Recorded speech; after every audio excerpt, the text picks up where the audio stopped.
Class 16th lesson తెలివైన. కింది పొడుపు కథలు చదవండి, వాటిని జవాబులతో జతపరచండి. అందమైన చెరువులో ముద్దొచ్చే పిట్ట, మూతి బంగారం, తోకతో నీళ్లు తాగు దీపం. పడగ విప్పిన బాటసారి పైలంగా పోతాడు, ఎండకు వానకు లొంగడు, గాలికి గడగడా వణుకుతాడు ఛత్రి.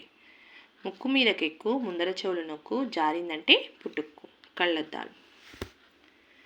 కింది పదాలు చదవండి, పొడుపు కథలకు జవాబులు తెలుసుకోండి. కాళ్ళున్నా కదలలేనిది కుర్చీ, గుడ్డు పెట్టలేని కోడి పకోడి, కన్ను ఉన్న తల లేనిది సూది, పళ్ళు ఉన్న నోరు లేనిది రంపం, తల ఉన్న కళ్ళు లేనిది గుండు సూది. పొద్దున్నే నిద్ర లేస్తాడు, పగలంతా ఉరుకుతాడు, రాత్రైతే నిద్రపోతాడు. ఎవరది ఎవరది? సూర్యుడు.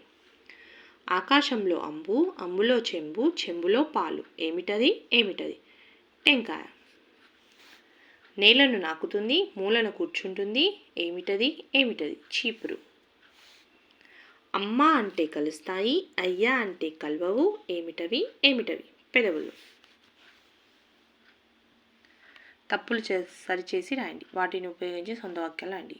ఛత్రి. వానాకాలంలో ఛత్రి చాలా అవసరం. ఉత్తరం. తాతకు ఉత్తరం వచ్చింది. చద్ది. అమ్మ చద్ది కట్టింది. చిలకమ్మ. చెట్టుపై చిలకమ్మ ఉంది. నక్షత్రాలు. ఆకాశంలో నక్షత్రాలు ఉంటాయి. కింది బొమ్మలు చూడండి, వాటికి పొడుపు కథలు రాయండి. నాకు 4 కాళ్ళుంటాయి, నేను అంబా అని అండా, నేను పాలు ఇస్తా ఎవరిని ఎవరిని? ఆవు. నేను బోబో అని అరుస్తాను, ఇంటికి కాపలా ఉంటాను, ఎవరిని? కుక్క. నేను మ్యావ్ మ్యావ్ అంటాను, పాలు తాగుతాను, ఎవరిని? పిల్లి. నేను కొక్కరుకో అని అరుస్తాను, గింజలు తింటాను, ఎవరిని? కోడి. విదేశాల్లో ఉన్న వారితో కూడా నా ద్వారా మాట్లాడొచ్చు, ఎవరిని?